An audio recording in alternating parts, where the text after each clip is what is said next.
Chers amis, bonjour. Eh bien, une défaite lausannoise. Alors, personnellement, je m'attendais à ce que ça allait être dur. Eu au rapport du match face à IB la semaine passée, fait par Yverdon, où ils sont revenus par deux fois, je m'attendais à de l'opposition et il y a eu de l'opposition.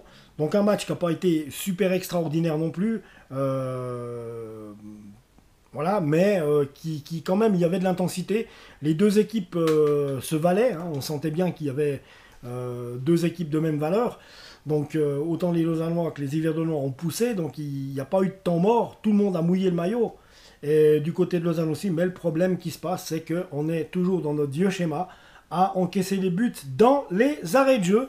J'en avais déjà parlé parce que je crois qu'on avait connu un destin similaire face à Ville. Si je me trompe, au mois d'avril l'année passée, cette année, hein, contre Ville, on perd de 1 et dans les mêmes conditions avec quasiment la même défense et comme qui dirait 93e minute, c'est pas la première fois, donc il y a quand même deux carences du côté du Lausanne Sport. La première, c'est celle-ci, d'encaisser des buts dans les arrêts de jeu. On est coutumier du fait, ça fait trois fois depuis le mois d'août depuis le mois de décembre l'année passée, ça fait trois fois que ça nous arrive et c'est beaucoup trop. C'est tout le temps, voilà. Si c'est pas Grippo, si c'est pas Grippo qui était pas là, c'est les défenseurs qu'on a maintenant là. Bref, Lausanne ne sait pas tenir ses scores et vraiment ça va pas du tout. Et aujourd'hui, eh bien voilà, Yverdon y a cru jusqu'au bout et nous on laisse faire et on n'aurait pas dû les, voilà, il fallait dégager ce ballon. Je ne vais pas répéter ce que j'ai dit dans l'autre vidéo. Il fallait dégager ce ballon, mais enfin voilà, on ne le fait pas. Yverdon presse, donne un bon ballon à un attaquant, et puis ben, encore ce qui est catastrophique, c'est que Castella est non seulement sur la trajectoire, bon sur le coup franc, il n'y a rien à dire, c'est un coup franc là, Ronaldo le Varoltazar, il n'y avait rien à faire là-dessus. Le ballon était millimétré à ras le poteau. Thomas a plongé, il s'est tendu de tout son long de ce qu'il pouvait, ça lui passe sous le bras, mais là face à Benjamin, Fabrice Benjamin, là, il reprend ce ballon, il frappe, choisit encore le côté fermé donc, de Thomas Castella, et ça passe sous le bras de Thomas. C'est 2-1 pour Yverdon. Et la deuxième carence, c'est que les transmissions de balles des milieux de terrain aux attaquants ou même les deux ailiers ne sont pas assez percutantes du côté du Lausanne Sport parce qu'à chaque fois, les centres qui sont effectués par les ailiers ne trouvent pas preneur ou la défense adverse, ou alors on les met à côté ou au-dessus. Mais c'est jamais réellement dangereux. Un Lausanne Sport qui a de la peine à la finition, il y a juste ça. Autrement, ressortir les ballons de la défense pour les transmettre au milieu de terrain qui vont s'empresser d'aller donner en attaque, il y a toujours justement il y a un bon travail qui est toujours effectué, surtout quand il y a Aliou Baldé et Alvin Sanchez dans l'histoire.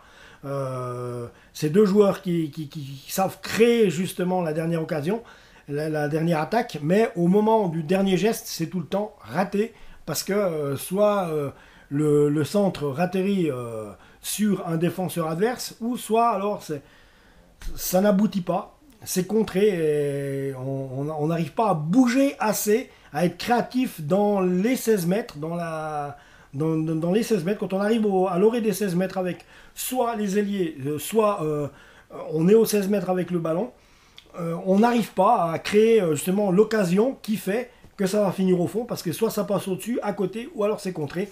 Un Lausanne Sport qui a de la peine pour ça, en plus d'avoir de la peine à garder un score, justement, comme je vous le disais tout de suite.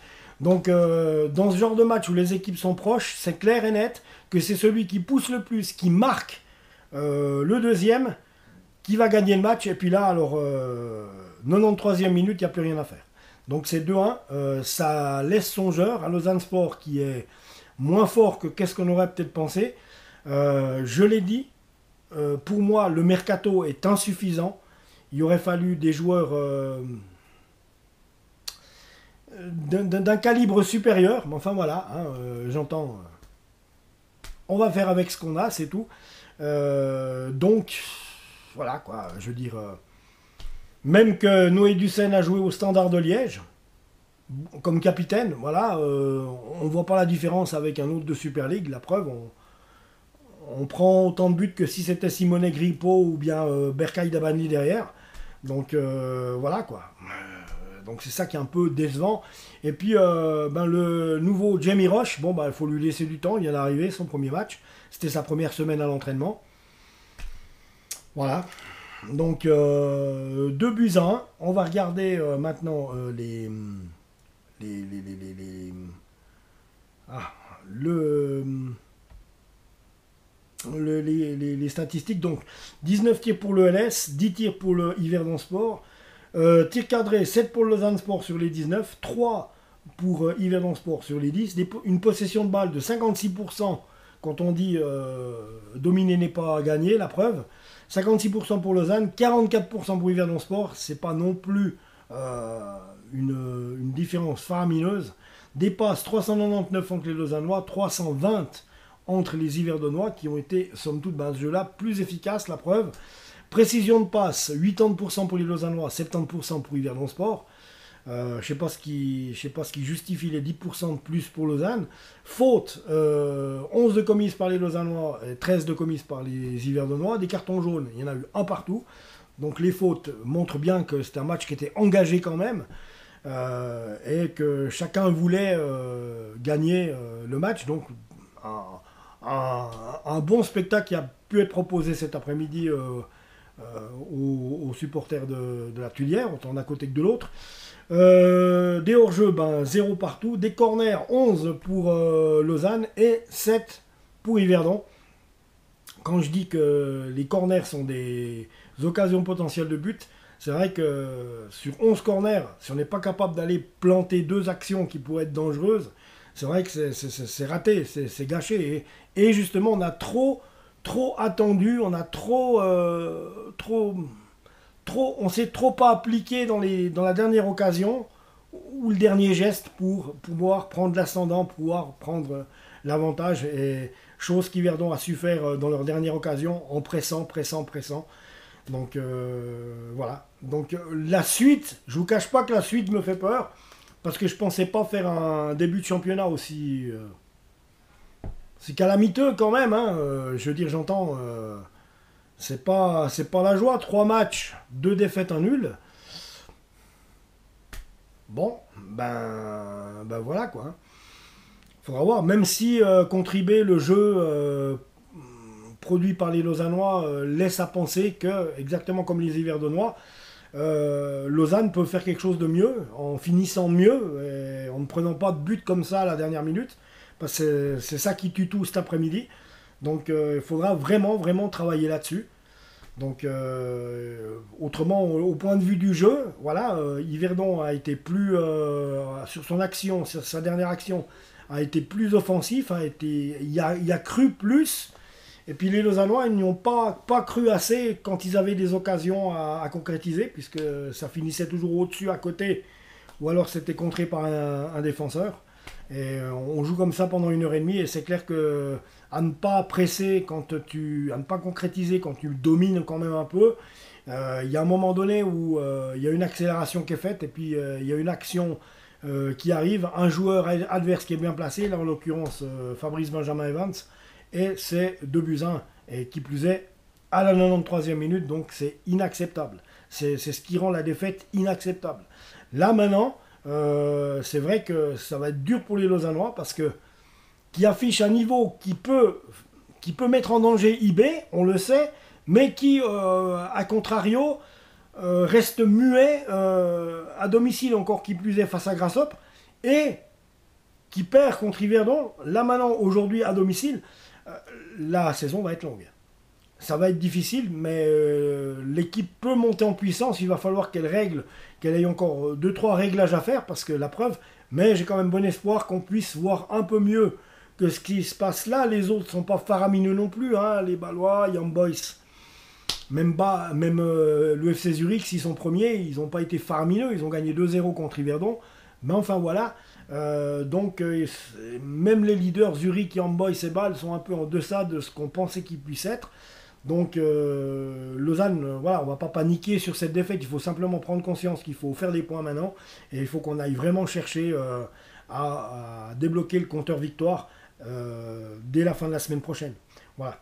Donc autrement, on a dit, les amis, on va regarder un petit peu qui c'est, comment ça a joué, les compositions d'équipe. Donc un 4-3-3 instauré par Ludo Magnin, Castella dans les buts, qui n'a pas été à son avantage aujourd'hui. Raoul Guiguer, Noé Dussen, Anel Luzic et Archie Brown constituaient la défense. Alvin Sanchez, Antoine Bernet et Olivier Custodio, le milieu de terrain. En attaque, on trouvait Aliou Baldé, Calissen et Raré-Sillier, qui ont de la peine quand même à faire la différence en attaque.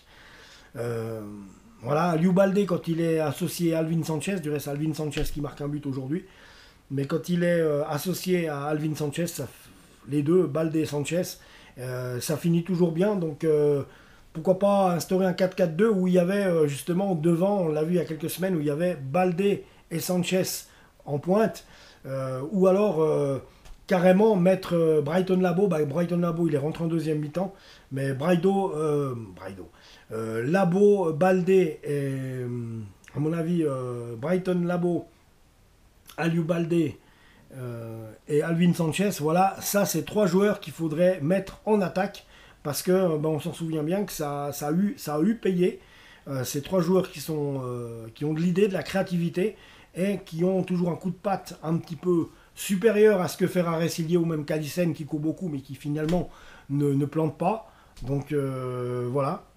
Alors du côté d'Yverdon, ben oui, voilà, ils ont l'amalgame de joueurs expérimentés et de joueurs qui ont l'habitude de jouer ensemble. Donc Kevin Martin dans les buts, Sautier en défense avec Del Fabro, Cespedes, Le Pogam. Donc déjà sur cette ligne de défense, on a deux ex-Servétiens. Goué, international camerounais. Luzuena, ces deux-là, eh bien, ils jouaient le rôle de sentinelle entre les défenseurs et les milieux de terrain, qui étaient Brian Beyer, Fargue et Varol Tazar avec son coup franc à la Cristiano Ronaldo. Et en attaque, on trouvait Omroui Benjamin, donc un joueur très très athlétique et aussi dangereux quand il a le ballon, ce garçon. C'est un peu comme Brian Beyer, faut pas leur donner deux fois l'occasion de frapper au but, sinon c'est dedans, et là on l'a vu. Ça s'est passé ainsi, les amis. Donc voilà, 2-1 entre Yverdon et Lausanne. Maintenant, il va falloir que Ludo s'attelle à retravailler de plus cette semaine, et puis à tirer les enseignements qu'il faut pour que ça n'arrive plus le week-end prochain, et ne pas devenir la chèvre du championnat, je pense pas, mais un Lausanne qui est capable de tenir un IB chez lui en échec, comme il a été capable de le faire, est capable de faire mieux que qu'est-ce qu'on a vu cet après-midi. Par contre, la supériorité d'Yverdon, c'est que face à IB, ils sont revenus deux fois au score. Ils ont su, c'est-à-dire qu'ils ont un moral, un mental d'acier. Prendre un but ou deux ne leur fait pas peur, ils reviennent. Ça, c'est quelque chose que peut-être nous ne possédons pas, en plus de ne pas conserver nos ballons ou les dégager en fin de partie, qui nous crée des buts dans les arrêts de jeu. Et la deuxième carence, c'est celle de ne pas être bon à la finition. Donc voilà. Abonnez-vous à la chaîne, les amis. On se retrouve la semaine prochaine, bien entendu. Ciao.